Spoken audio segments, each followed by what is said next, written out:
Right, what have you got for me today? Oh, no, this guy. So where were we? Oh, hi. So, rewatching The Last Jedi after the Rise of Skywalker is a weird thing. A lot of the stuff that drove me crazy the first time round has been shafted so brutally by Rise of Skywalker that it just makes me laugh now.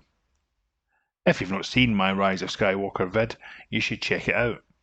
Seriously, you could double the views on your own. Oh, boo-hoo! Let me play a sad song for you on the world's smallest violin. I'll definitely rewatch The Force Awakens next to see what the effect the other films has had on that one, but let's go through The Last Jedi again. As I said in my last review, I don't have time to do in-depth analysis on these things, so I'll stick to some of the main issues. One of the first things that sticks out is the fact that this all picks up pretty much right after The Force Awakens ends. So the loss of Starkiller Base has just been a minor annoyance to the First Order, which again will make the rewatch of The Force Awakens a bit weird. Hooray! We destroyed Starkiller Base. Now we're fucked. The opening with Poe doing your mama jokes with Hux. Tell him Leia has an urgent message for him. I believe he's tooling with you, sir. About his mother. The space bombers, and all that stuff has not improved on rewatch. Presumably, Moonface Johnson saw that episode of Robot Chicken with the Luke and Darth Vader Your Mama fight. Oh, your mama fight! Your mama's so stupid, she spent all day saying, I'm not to R2. And he thought, I could do that, but much, much worse. And give the man his dues, he could. And of course it sets the tone for Hux being turned into the comically inept sidekick. Supremely. No wonder he turns spy in Rise of Skywalker. But this is small stuff next to the main premise of the plot for this movie. Basically, the escaping Resistance fleet can't go to light speed because the First Order is tracking them, so they have to run away slowly, with the First Order unable to just catch up with them. Vivian from The Young Ones explains it as, Well, they're faster and lighter, sir. They can't lose us, but they can keep at a range where our cannons are ineffective against their shields. I find that rather difficult to believe. Of course, there's so much wrong with this that it beggars belief. Why does weight matter in space? I don't know. If weight does matter, then how can all of the Resistance ships be as fast and light as each other? I don't know. Why can't at least some of the First Order ships light speed ahead and cut them off? I don't know. Why don't the Resistance ships just split up? I don't know. So okay, you switch off your brain and you say, fine, I'll go along with the premise. And then they just break it themselves. Now imagine you went to a movie company with a pitch for a film. Stay on target. No, bear with me, I'm going somewhere with this. Let's say your premise is that a bunch of guys are trapped on a base in the Arctic with a monster hunting them down. They have to try and deal with it because they're trapped by the weather and their transport's all fucked. So far, so good. Then you say, and then two of the characters get on a helicopter and fly to Las Vegas to get help. Viva Las Vegas! Whoever you were pitching to would say, whoa, hold on. Why don't they all just get away then, even if it takes a few trips? But something like that would break the premise so obviously that only an idiot would even write something like that. Enter Moonface Johnson, who has two people escape the unescapable chase by flying off to Space Vegas. Viva Las Vegas! And then coming back and having other people come to the chase and then leave as well. None of this makes any sense, and the fact that Rise of Skywalker has everyone able to travel everywhere in the galaxy in seconds, as well as light speed skipping, shows how stupid J.J. Abrams thought this stuff was. So plot A with the Resistance fleet chase is screwed up from the get-go. Plot B with Rey and Luke goes south immediately too. The initial shock of Luke's saber toss Picked the wrong week to quit sniffing glue. is replaced on Rewatch now with laughter, as you remember the Rise of Skywalker scene where Luke's ghost shits all over it. And of course the milking scene still sucks. It was a funky ball of tits from outer space. The rest of the Luke plot is as bad as ever, especially knowing now that he apparently knew that Rey was a Palpatine. The scene where he wants to burn the Jedi text is also funnier when you realise that the clues to finding Palpatine were all in there. If Rey hadn't stolen the books and Luke had burnt them, Old Man Palpy would have won the day. So Luke being useless and Rey being a kleptomaniac has saved the galaxy. This is indeed Bork Skywalker. Forget about all those great Star Wars toys you had as a kid. Now you can buy the new Last Jedi toy range, including Bork Skywalker, Jedi Waster. Hear him say 3 of his famous phrases such as, "Go away," "Leave me alone," and everyone's favourite, "I came here to die." Get your Bork Skywalker toy now. Massive alien titties sold separately. One thing that still rankles is the cut after Luke asks, "Where's Han?" Here was a chance for Mark Hamill to do some acting, as he comes to terms with the fact that his best buddy has been murdered by his own son, the son that Luke failed so badly. But it just cuts away. Where's Han? If Moonface had directed The Empire Strikes Back, I imagine the scene where Vader says, "Luke, I am your father," would just immediately cut somewhere else. No. Where's Han? I am your father.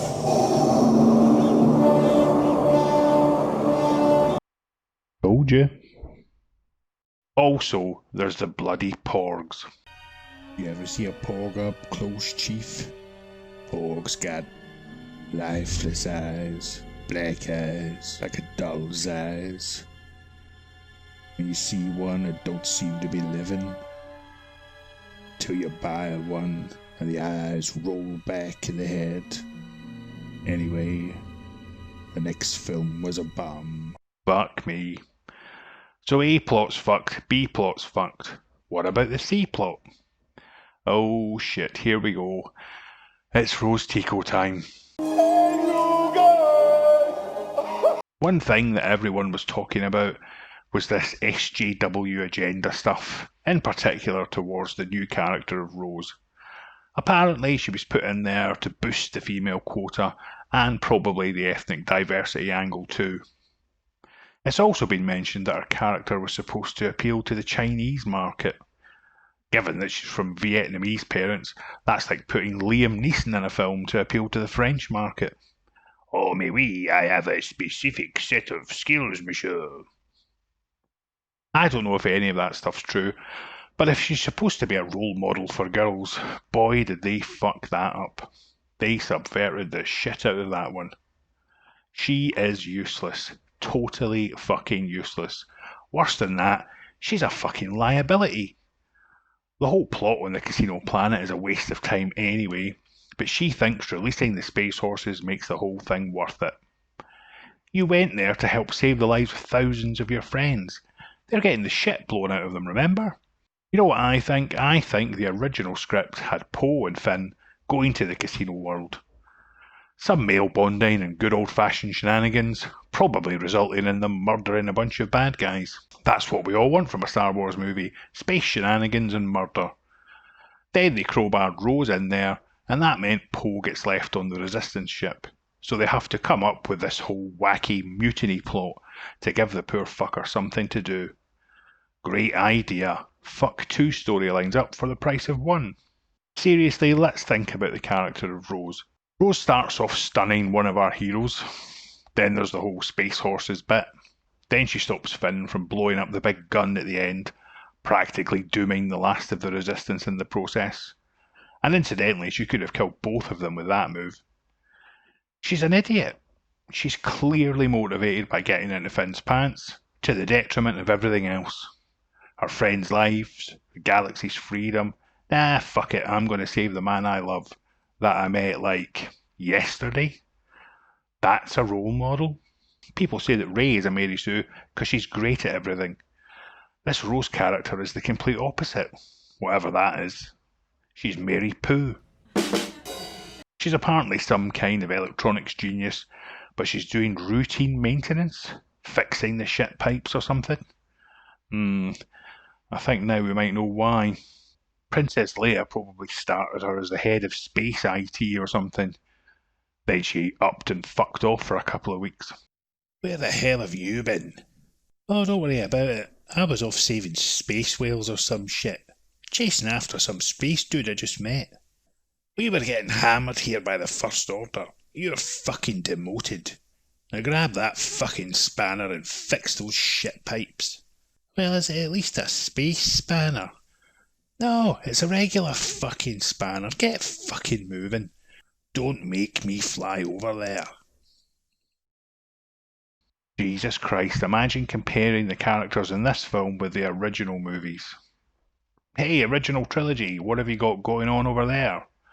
Well, we've got a roguish smuggler, a feisty princess, and a Jedi Knight facing off against bounty hunters and space Nazis. Why, what have you got? Well, we've got the woman who fixes shit pipes for the Resistance, and the guy who cleaned the toilets on the Starkiller base, heading out to free some fucking space horses. Wow, strap yourselves in, folks. It's gonna be a hell of a ride. It's customary at this point to say the following.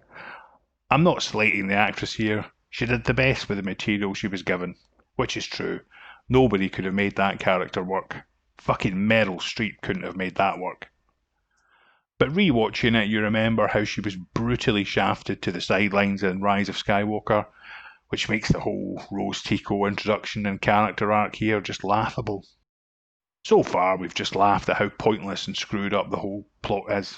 The space chase is terrible nonsense, the Casino Planet side plot is meaningless drivel, and the whole Rey and Bork thing is like a bad school play. Then you've got the end where everything really comes together. Rey's ditched Bork Skywalker and gone to face Kylo and Snoke. The Resistance fleet is all but destroyed.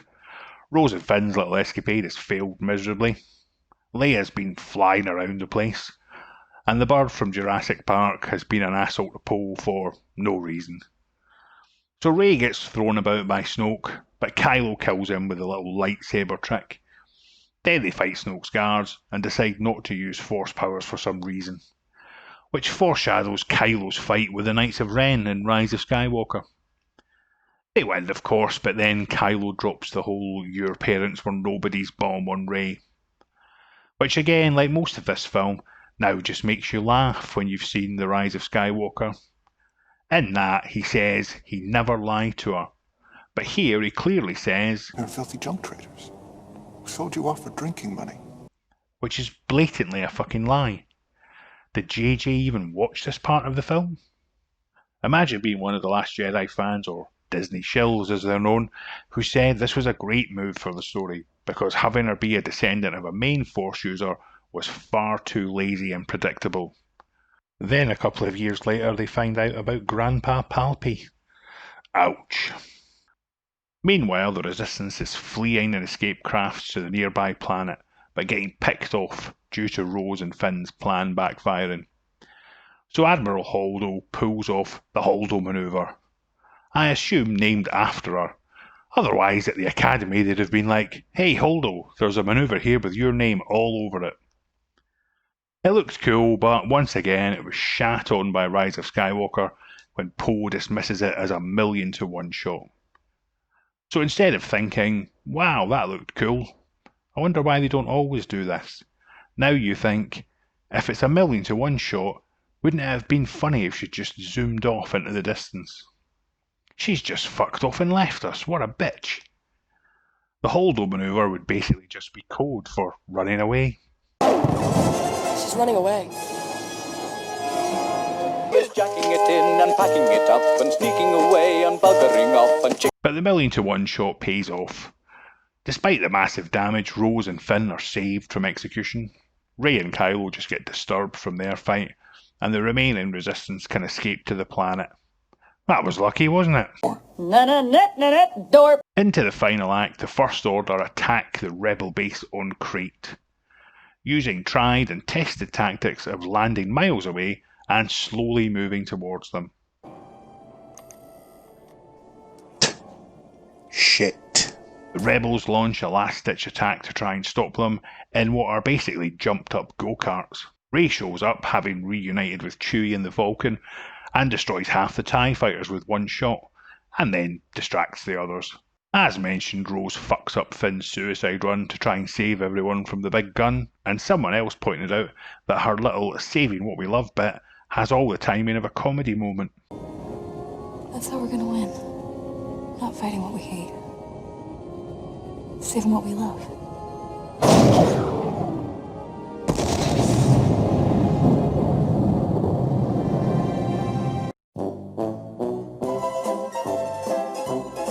Then Bork turns up again. Now you know this is a rewatch, so you know he's not really there. We now know from Rise of Skywalker that Force users can actually fight and touch things remotely, but here he's just a phantom. Surely a metaphor for the fact that Luke's not really here, just a bad copy. On first watch you might have thought, yay, Luke's here to save the day. But now you're thinking, yeah, get on with it and get to the end. Bork distracts Kylo and his troops while the rebels escape out the back. Then he fades away and dies back on his island. So at least he got his wish to die there, hooray! Thankfully he disappears, otherwise the Porgs would have surely eaten him. The last surviving rebels escape on the Falcon, and despite witnessing the death of hundreds if not thousands of their friends, and there being only about 10 of them left now, they seem pretty cheery about it all. No doubt Finn told them all about freeing the fucking space horses, so they know it was all worth it. The end. Now, reviewing the trilogy backwards is weird. Nothing in this film pays off later. I reckon if you went straight from The Force Awakens to Rise of Skywalker, the only thing that would need explaining is Snoke and Luke being dead. You could get that Lord of the Rings guy just to pop up and go, yeah, Snoke and Luke died. Dark secrets known only to the Sith. But by far the strangest thing is that rewatching The Last Jedi now, it's actually not as bad. It's more funny now in hindsight than it is annoying. Instead of tearing out my eyes like I did when I first watched, now I just smiled. Mainly thinking about everyone who defended this as a great subversion of Star Wars tropes, and then got promptly shat on 2 years later.